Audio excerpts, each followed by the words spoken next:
இயேசுவே இயேசுவே எல்லாம் இயேசுவே இயேசுவே இயேசுவே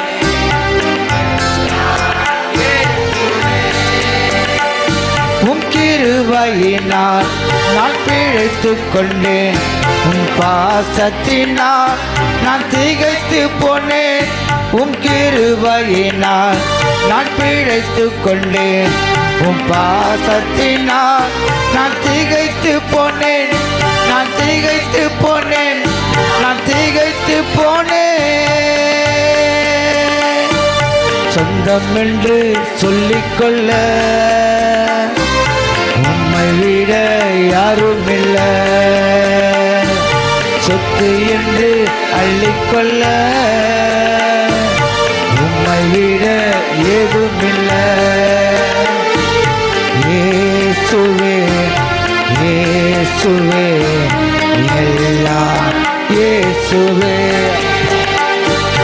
இயேசுவே இயேசுவே எல்லாம் இயேசுவே.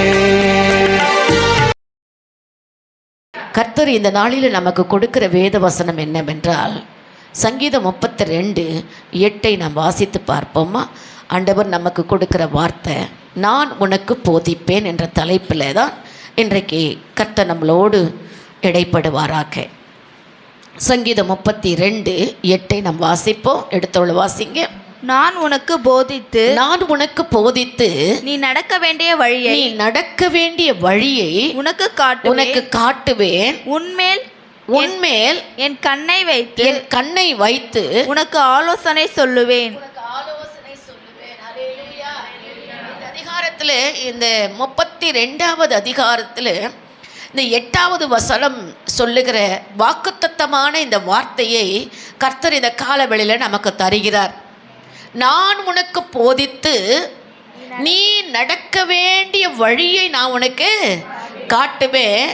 உன்மேல் என் கண்ணை வைத்து உனக்கு என்ன செய்வாரா? நமக்கு ஆலோசனை கொடுக்க போறார். ஹல்லேலூயா ஹல்லேலூயா. அந்த 1வது வசனத்தில் வாசித்து பாருங்க.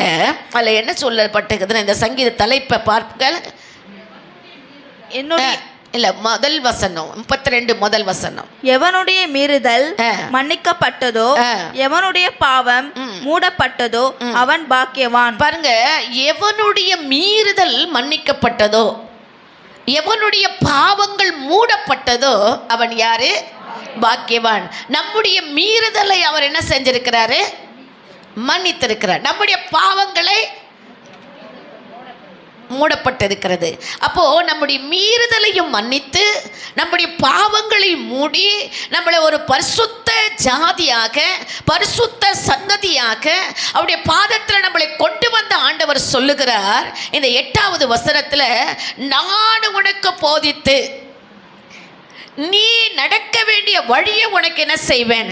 காட்டுவேன். உன்மேல் என் கண்ணை வைத்து நான் உனக்கு என்ன செய்வேன்? ஆலோசனை கொடுப்பேன். ஹல்லேலூயா.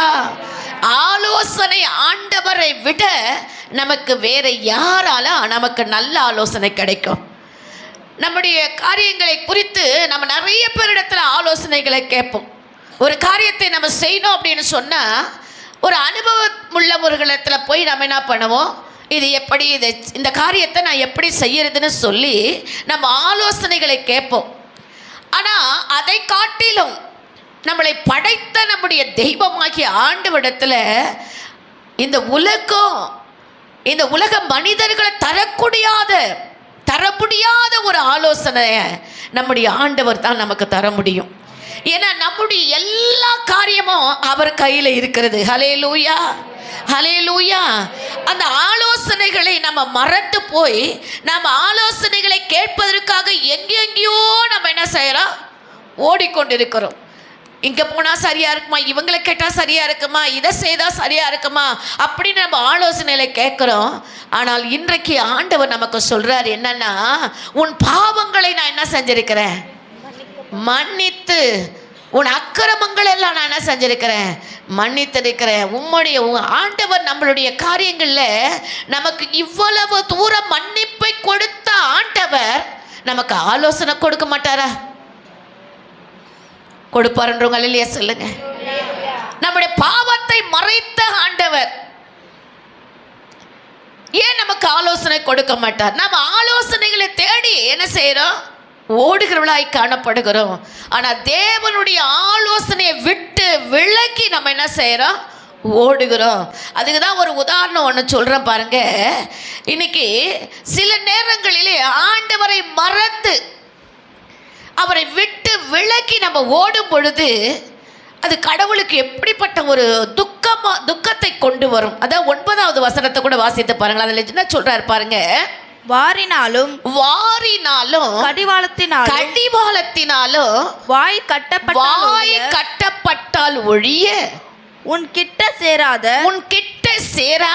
புத்தி இல்லா குதிரை போலவோ கோவேறு கழுதை போலவோ இருக்க வேண்டாம். அதே அதிகாரத்துல அதே அடுத்த வசனம் சொல்லுகிறது, என்னுடைய ஆலோசனை கேட்காதபடிக்கு, அவருடைய ஆலோசனையை கேட்காதபடிக்கு ஆண்டவர் ஒருவேளை நம்ம வேற இடங்களிலே போய் ஆலோசனை நம்ம கேட்போமானா அந்த வசனம் என்ன சொல்லுது பாருங்க. எவ்வளோ அதை நம்மளை தெளிவுபடுத்துறாரு பாருங்க.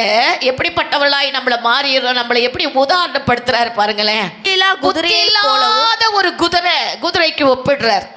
கோவேறு கழுதைக்கு ஒப்பிடுறார். யார ஒப்பிடுறாரு? மனிதர்களாக உங்களையும் என்னையும் ஒப்பிடுறாரு. ஏன் அவர் ஒப்பிட்டார்? ஆண்டவர் ஒரு வார்த்தை சொன்னார் இல்லையா? என்ன சொன்னார்? நான் உனக்கு போதித்து நீ நடக்க வேண்டிய வழியை நான் உனக்கு என்ன செய்வேன்? காட்டுவேன். உன்மேல் என் கண்ணை வைத்து உனக்கு ஆலோசனை நான் பண்ணுவேன், கொடுப்பேன், சொல்லுவேன். அப்போ நம்ம ஆண்டவருடைய ஆலோசனைகளை மறந்து நம்ம எதுக்கு ஒப்பிடுற? புத்தி இல்லாத கழுதைக்கு ஆண்டவர் சொல்றாரு, ஒரு கழுதைக்கு ஒப்பிடுறாரு. யார? மனிதனை. ஏன் ஒப்பிடுறாருன்னா, உன்னுடைய ஆலோசனையை நீ என்ன செய்யற? மறந்து பாருங்க. அதான் என்ன சொல்றாரு? கழுதை கூப்பிட்டா வருமா? வராது. அப்ப அதுக்கு என்ன பண்ணுவாங்க? கயிறை கட்டி இழுப்பாங்க. கையில ஒரு பெரம்பு என்ன செய்வாங்க? வச்சிருவாங்க. கயிறை கட்டி இழுத்து பெரம்பினால அடித்தாத்தான் அந்த கழுதை என்ன செய்யும்? வரும். சில நேரங்களில் புத்தி இல்லாத கழுதைகளாக நாம் நிற்கும் பொழுது ஆண்டவர் சில நேரங்களில் அந்த கழுதையை அடிக்கிறது போல, அந்த கழுதையை கட்டி இழுக்கிறது போல நம்மளை இழுத்து கொள்ளுகிறார். ஆனால் நம்ம கேள்வி கேட்போம், ஏன் இந்த கஷ்டம், ஏன் இந்த நஷ்டம், ஏன் இந்த வியாதி, ஏன் இந்த பிரச்சனை, ஏன் இந்த காரியம், அப்படி நம்ம கேள்வி கேட்டுக்கொண்டுதான் இருக்கிறவே தவிர ஆனால் வேதத்தை மறந்தவர்களாய் காணப்படுகிறோம். அதனால தான் உதாரணப்படுத்துறாரு, புத்தி இல்லாத கழுதையா இருக்கிறோம். வாய் கட்டப்பட்டால் ஒழிய புத்தி இல்லாத இருக்கிற ஒரு கோவேறு கழுதையை போல சில நேரங்களிலே நம்மிடத்தில் கீழ்ப்படிதல் இல்லை, மன்னிக்கிற சுவாபம் இல்லை, மன்னிப்புனா என்னன்னே தெரியல, கீழ்ப்படிதலா என்னன்னே தெரியல. இப்படி ஒரு வாழ்க்கை நம்ம வாழும் பொழுது ஏன் ஆண்டவர் நம்மளை அடிக்க மாட்டார்? ஒரு கழுதை என்ன செய்யறோம்? அது வரணும்னா என்ன பண்றோம்? கயிறை முதல்ல கட்டணும், ரெண்டாவது அதை என்ன பண்ணணும்? அடிக்கணும். அப்போ ஆண்டவர் அடிக்க மாட்டாரா? நம்மளை கட்ட மாட்டாரா? நிறைய பேர் அடிப்பார்.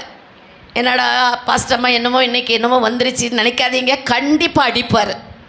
கீழ்ப்படியாத மக்களை கண்டிப்பாக அடிப்பார். கண்டிப்பாக என்ன செய்வார்? கட்டி இழுத்துக்கிட்டு தான் வருவார். எப்படின்னு தெரியாது, எப்படி இழுப்பார்னு தெரியாது, எப்படி அடிப்பார்னோ தெரியாது. ஏன்னா நான் உனக்கு போதித்து நீ நடக்க வேண்டிய வழியில நான் செய்வேன், உன்னை நடத்துவேன்னு சொன்ன ஜீவனுள்ள தேவனாகிய ஆண்டவரை மறந்து நாம் இஷ்டம் போல நாம் ஒரு கணக்கு போட்டு வாழ்வோமானால் கண்டிப்பா அந்த கழுதையை எப்படி ஒரு எஜமான் நடத்துகிறாரோ அது போலத்தான் கர்த்தர் நம்மளை அடிக்கடிக்கு அடிக்கிறாரு, அடிக்கடிக்கு கட்டி இழுக்கிறாரு. அது மாதிரி தான் நம்முடைய வாழ்க்கையை கர்த்தர் நடத்த முடியும். சுமூகமாக போகிறதுக்கு வாய்ப்பே இல்லை. ஏன் அது அந்த மாதிரி ஒரு சூழ்நிலை நமக்கு வருது அப்படின்றால் அவருடைய வார்த்தைக்கு நம்ம என்ன செய்யலை, செவி கொடுக்கல. அவருடைய வார்த்தை எவ்வளோ அந்த 10வது வசனத்தை வாசிங்க. துன்மார்க்கனுக்கு அநேக வேதனைகள் உண்டு, கர்த்தரை நம்பி இருக்கிறவர்களுக்கோ கிருபை சூழ்ந்து கொள்ளும். ஒரு அல்லேலூயா சொல்வீங்களா? ஹல்லேலூயா. துன்மார்க்கனுக்கு அநேக வேதனைகள், 1 2 கணக்கே கிடையாது. நிம்மதியே இருக்காது, அவன் வாழ்க்கையில நிம்மதியே இருக்காது துன்மார்க்கனுக்கு. ஆனா நீதிமானுக்கு என்னது? கிருபை சூழ்ந்து கொள்ளுகிறது. ஹல்லேலூயா. ஆண்டவருடைய செவி சாய்ப்பிலானால், ஆண்டவர் வார்த்தைக்கு கீழ்ப்படிவில்லானால் உங்களுக்கு கிருபை பெருக செய்வார். ஹல்லேலூயா. அது கூட சாதாரண கிருபை இல்லை, அளவில்லாத ஒரு கிருபைனால உங்களை நிரப்புவார் ஆண்டவர். ஹல்லேலூயா, ஹல்லேலூயா. இன்னைக்கு ஆண்டவர் சொல்லுகிறார், மகளே மகனே, சிறு பிள்ளைகளை யாரா இருந்தாலும் சரி, நான் உனக்கு போதித்து உன்னை நான் நடத்துவேன். என்கிட்ட ஆலோசனை கேளு. நான் சரியான ஆலோசனை கொடுக்கிற ஆண்டவரிடத்தில் முழங்கால படியிடுங்க, ஆண்டவருடைய வார்த்தையை வாசிங்க. உங்களுக்கு சரியான வெளிப்பாடும் சரியான ஆலோசனையும் கர்த்தர் கொடுப்பார்.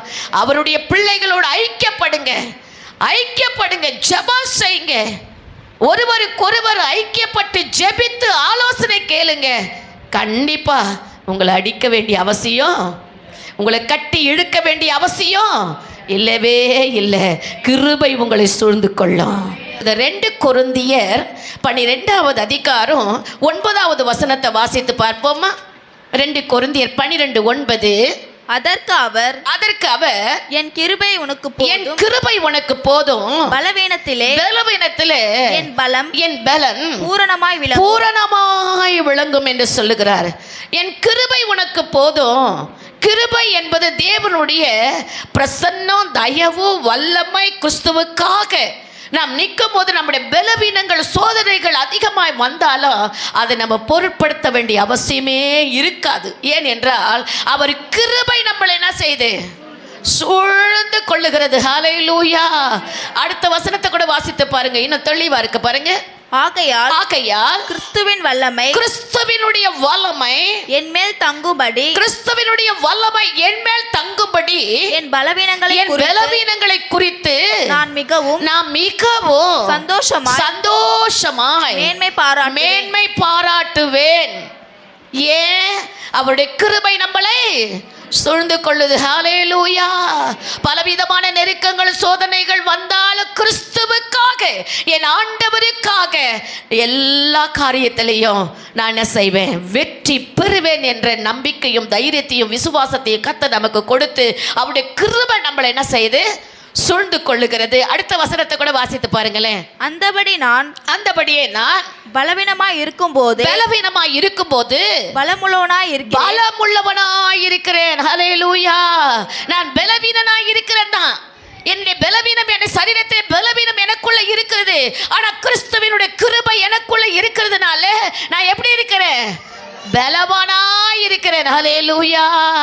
சாத்தான் பலவிதமான பலவீனங்களை, சிற்றைகளை நம்முடைய வாழ்க்கையிலே கொண்டு வந்தாலும் கிறிஸ்துவுக்காக நிற்கிறவர்கள் கிருபை சூழ்ந்திருக்கிறது நிமித்தமாக கர்த்தர் நம்மளை பலவானாய் மாற்றுகிறார். ஒரு அல்லேலூயா சொல்ல மாட்டேன். ஹல்லேலூயா, ஹல்லேலூயா, ஹல்லேலூயா. அவர் கிருபை நம்மளை சூழ்ந்து கொண்டிருக்கிறது.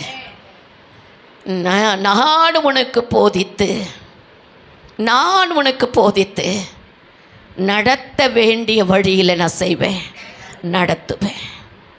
நம்மளை நடத்துகிற பரிசுத்த ஆவியானவரை விட்டு நாம் விலகி போவோமானால் நம்முடைய நிலைமை மோசமாக மாறிடும். ஐயோ, ஒரு பரிதாபமான ஒரு சூழ்நிலைக்குள்ள நம்ம எவ்வளவுதான் நம்மளை தன்னை மிகைப்படுத்தி காட்டினாலும் உள்ளான மனுஷனுக்குள்ள நம் பலவீனர்களாய் நிற்போம். ஆனால் கர்த்தருக்குள்ள நாம் நிற்கும் பொழுது, அவருடைய வார்த்தையை கீழ்ப்படியும் பொழுது எப்போதும் சந்தோஷமாக இருப்போம். பலவீனங்கள் இருந்தாலும் அவருடைய கிருபை நம்மளை சூழ்ந்தது கொண்டதினால நம்மளை பலவானாய் கர்த்தர் மாற்றுகிறார். ஹல்லேலூயா, ஹல்லேலூயா. பலவானாய் கர்த்தர் மாற்றுகிற தேவனாய் இருக்கிறார். அதுதான் 34 சங்கீதம் 34:11 வாசித்து பாருங்களேன். பிள்ளைகளே வந்து எனக்கு செவி கொடுங்கள். பிள்ளைகளே வந்து எனக்கு என்ன பண்ணுங்க? செவி கொடுங்கள். கர்த்தருக்கு பயப்படுதலை உங்களுக்கு போதித்து நன்மையை காணும்படி ஜீவனை விரும்பி நீடித்த நாட்களை அபேட்சிக்கிற மனுஷன் யார்? ஆண்டவரை விட நம்மளை தேவன் எப்படி நடத்துகிறார் பாருங்க. எவ்வளவு ஒரு நல்ல தேவனால். பிள்ளைகளே, நீங்க எல்லாரும் வந்து எனக்கு என்ன பண்ணுங்க? செவி கொடுங்க. இன்னைக்கு இந்த வேத வசனத்தை கேட்கறீங்க. உங்களுக்காக பாரப்பட்டு ஜெபித்து காத்திருந்து பெற்றுக்கொண்ட இந்த வேத வசனத்தை உங்கள் மூலமாய் சொல்லுவதற்கு ஆண்டவர் கொடுத்த அதிகாரத்தினாலே நான் சொல்லுகிறேன். ஏற்றுக்கொள்வதும் ஏற்றுக்கொள்வாததும் உங்க கையில் இருக்கிறது. அதை நீங்கள் ஏற்றுக்கொள்வீர்கள், ஆனால் நிச்சயம் அவருடைய கிருபை உங்களை சூழ்ந்து கொள்ளும். உங்கள் பலவீனத்தில் அதெல்லாம் ஒரு பொருட்டா நீங்கள் என்ன வேண்டிய அவசியம் இல்லை. உலகத்தில் பிறந்த அத்தனை மனுஷர்களுக்கும் பலவீனங்கள் உண்டு, கஷ்டங்கள் உண்டு, கண்ணீர் உண்டு, பாடு உண்டு, வியாதி உண்டு, எல்லாம் உண்டு தான். ஆனாலும் நம்ம ஒரு வித்தியாசத்தை நமக்குள்ள தேவன் வைத்திருக்கிறார். நமக்கு அவர்களுக்குள்ள ஒரு வித்தியாசம் இருக்கிறது. என் கிருபை உனக்கு போதும். உன் பலவீனத்தில் என் பலன் பூரணமாய் விளங்கும். நீ கவலைப்படாது என கர்த்தர் சொல்லுகிறார். ஹல்லேலூயா. சுகம் கொடுக்கிற ஆண்டவர், விடுவிக்கிற ஆண்டவர், பலன் கொடுக்கிற ஆண்டவர், ஆசீர்வதிக்கிற ஆண்டவர், தேவைகளை சந்திக்கிற ஆண்டவர். ஒரே ஒரு நொடி, ஒரு நிமிஷம் நம்மளை ஏறெடுத்து பார்த்தார் என்றால் நாம் சுகத்தை பெற்றுக்கொள்ளுவோம். ஆனால் ஒன்று சொல்லுகிறார், நான் உனக்கு போதித்து. ஆண்டவருடைய போதனைகளை நாம் கேட்க வேண்டும். அதான் சொல்றார், பிள்ளைகளே நீங்க வந்து எனக்கு என்ன பண்ணுங்க? செவி கொடுங்கப்பா, செவி கொடுங்க. கேட்டதும் கேட்காதது போல காது உள்ளவன் கேட்க கடவான் என்று வேதம் வெளிப்படுத்தின விசேஷத்தில் சொல்லுது. காது உள்ளவன் கேட்க கடவான். நமக்கெல்லாம் காது இருக்குல்ல, நம்ம என்ன செவிடா? நல்ல சமயம் நம்ம எல்லாம் பாக்கியம் பெற்றிருக்கிறோம், யாருக்கும் செவிடெல்லாம் இல்லை. ஹல்லேலூயா. காது உள்ளவன் கேட்க கடவன். நமக்கு சில நேரங்களில் இல்லாமல் போயிடுது. கேட்டாலும் கேட்காத மாதிரி நம்ம என்ன செய்கிறோம்? போயிடுறோம் இல்லையா? ஆனால் ஆண்டவர் சொல்கிறார், உண்மையாகவே எத்தனையோ காரியங்களிலே நாம் சொல்லுக்கிறோம். ஆனால் போதனை கண்டிப்பாக உண்மையாக சொல்கிறேன், நான் ஆவியில் உணர்ந்து சொல்கிறேன். அவருடைய வார்த்தைக்கு நீங்கள் கீழ்ப்படிங்க. உங்களை கர்த்தர் ஒருபோதும் வெட்கப்படுத்த மாட்டார், ஒருபோதும் வெட்கப்பட்ட மாட்டார். எல்லா சூழ்நிலையில் சில நேரங்களில் நம்மளை புடமிட்டு பார்க்கிறார். ஏன் நம்மளை கட்டுகிறார்? கட்டி இழுத்து கொண்டு வந்துக்கிறார். ஏன் நம்மளை அடிக்கிறார்?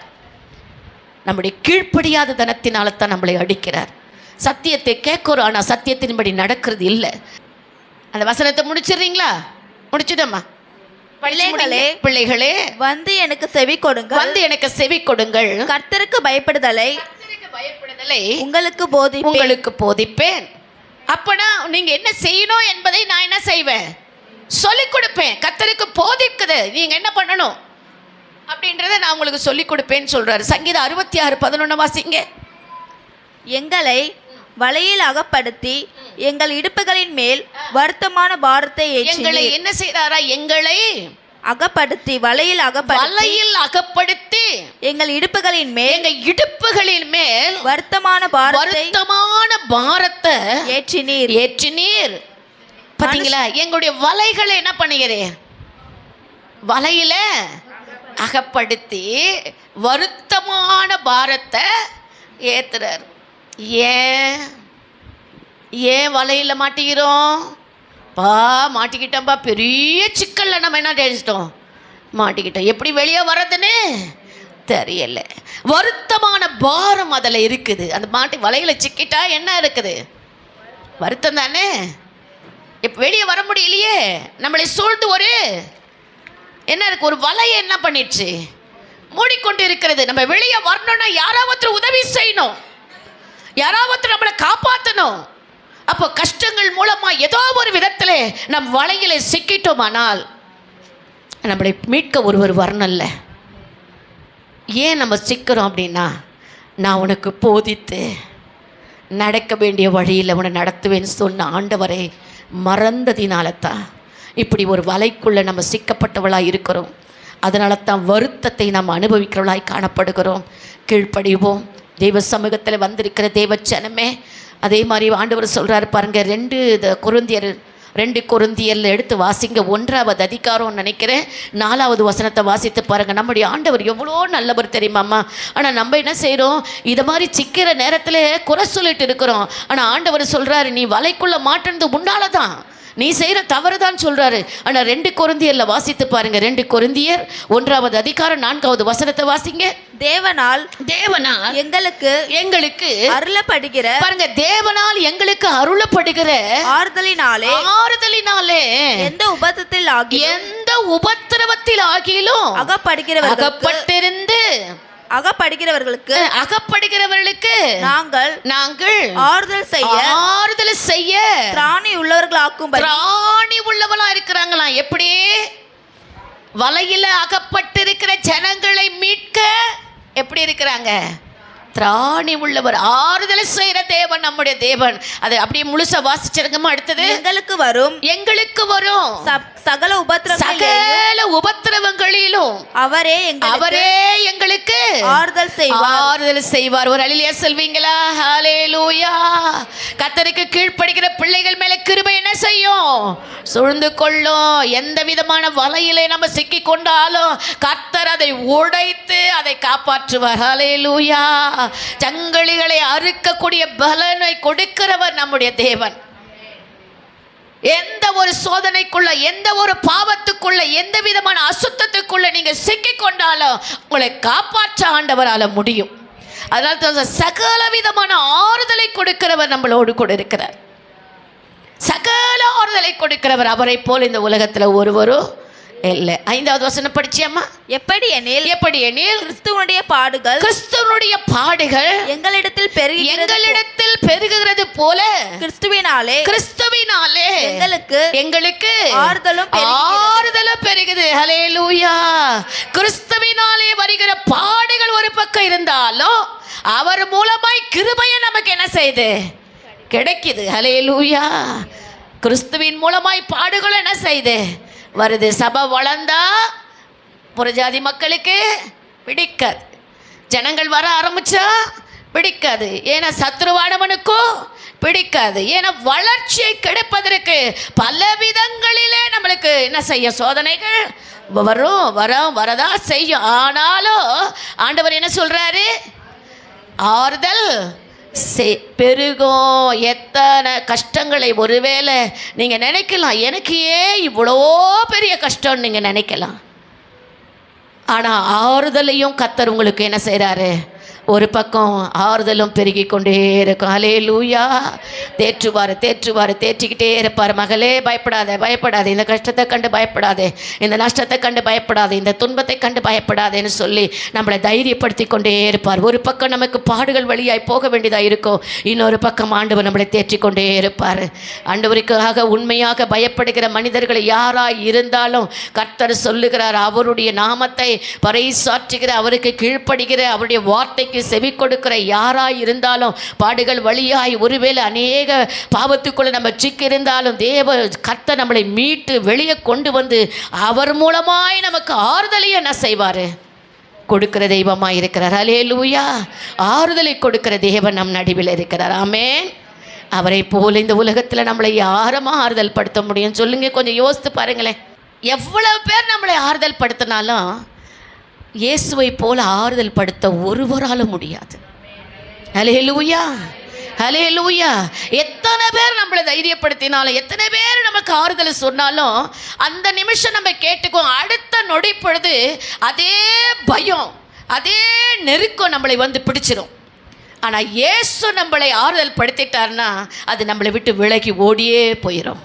ஆமென். விசுவாசிக்கிறவங்க அல்லேலூயா சொல்லுங்க.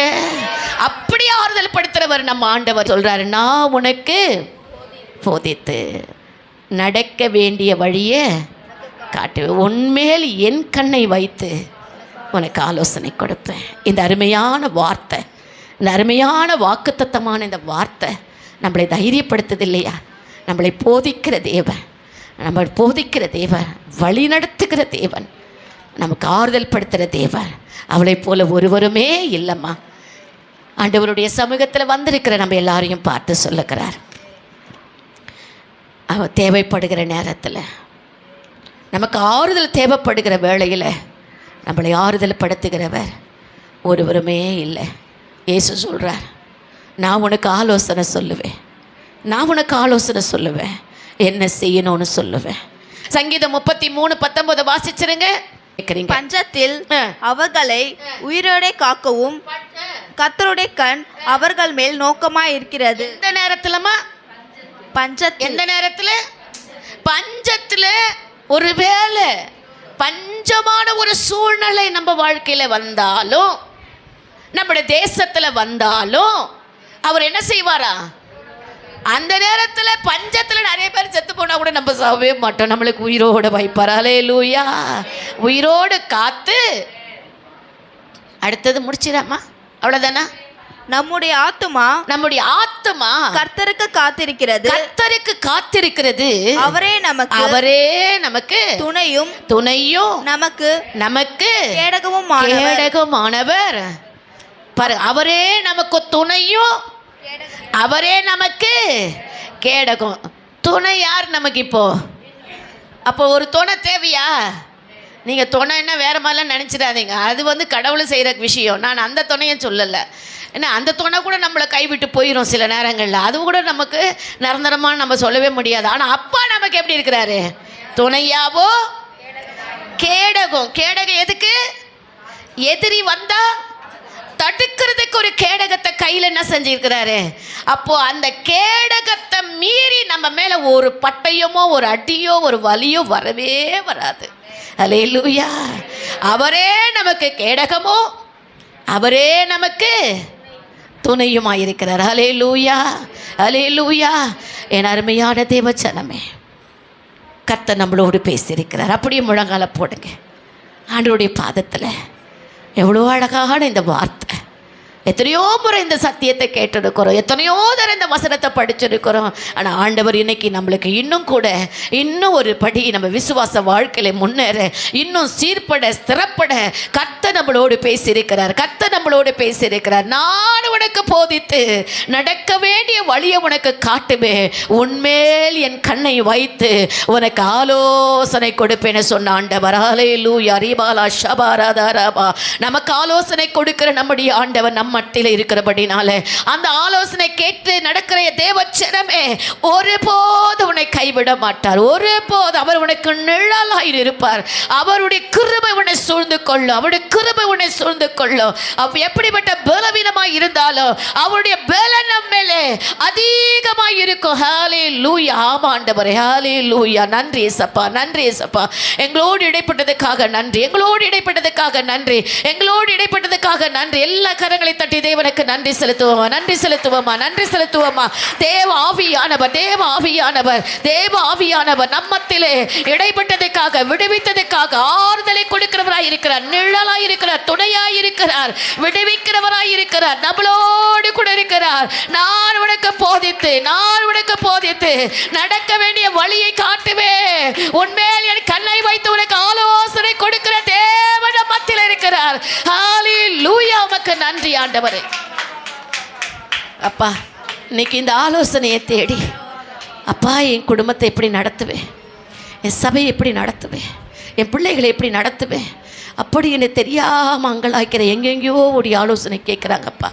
ஆனாலும் என் ஆண்டவர் ஆகிய தகப்பனே, நீர் ஆலோசனை கொடுக்கிற தேவன் ஆண்டவரே, உன் சமூகத்தில் உங்கள் பிள்ளைங்க விழுந்து உம்மை நோக்கி பார்த்து ஆண்டவரே கெஞ்சுவார்களானால் அவளுக்கு சரியான ஆலோசனைகளை கொடுத்து ஆண்டவரே அவர்களுக்கு சரியான வழியை நீங்கள் காட்டி அவளுக்கு நன்மையான காரியங்களை செய்யுங்கப்பா. நன்மையான காரியங்களை செய்யும். ஒருவேளை இந்த செய்தியை கேட்குற மக்கள் யாராக இருந்தாலும் ஒருவேளை ஆலோசனை உம்மிடத்தில் கேட்கட்டும் ஆண்டவரே. நீ சொன்ன வசனத்தின்படி அவர்களுக்கு போதியும் ஆண்டவரே. ஒருவேளை என்ன செய்கிறது, எனக்கு என்ன பண்ணுறது தெரியல நிற்பார்கள். ஆனால் இயேசுவே இப்பொழுது அவர்களுக்கு உதவி செய்யும், இப்பொழுது அவளுக்கு உதவி செய்யும், இப்பொழுதே அவர்களுக்கு உதவி செய்யும். அவருடைய கரங்களை பிடித்து அவர்களை நடத்துவீராக தகப்பனே. சரியான போதனைகளும் சரியான வழிகாட்டுதலும் சரியான ஆலோசனைகளை கர்த்தருடைய பிள்ளைகளுக்கு கட்டளையிடுவீராக தகப்பனே. அவளை தைரியப்படுத்தும். சகல விதமான ஆறுதலின் தேவன் நம்முடைய பிள்ளைகளுக்கு துணையாயிருந்து வழி நடத்தும். ஒவ்வொருவரையும் ஆசீர்வதிப்பீராக. இந்த வார்த்தையை கேட்ட ஒவ்வொருவரும் ஆண்டவரை ஆசீர்வதிக்கப்படுவார்களாக, விடுதலை அடைவாராக. உமக்கு சாட்சிகளாய் நீ கணுக்கருக்கும் செய்யும். எங்களோடு இடைப்பட்டதுக்காக நன்றி செலுத்துகிறோம். இயேசுவின் நாமத்தினால் ஜெபிக்கிறேன் ஜீவனுள்ள நல்ல பிதாவே, ஆமென். கர்த்தர் உங்களை ஆசீர்வதிப்பாராக. ஆமென்.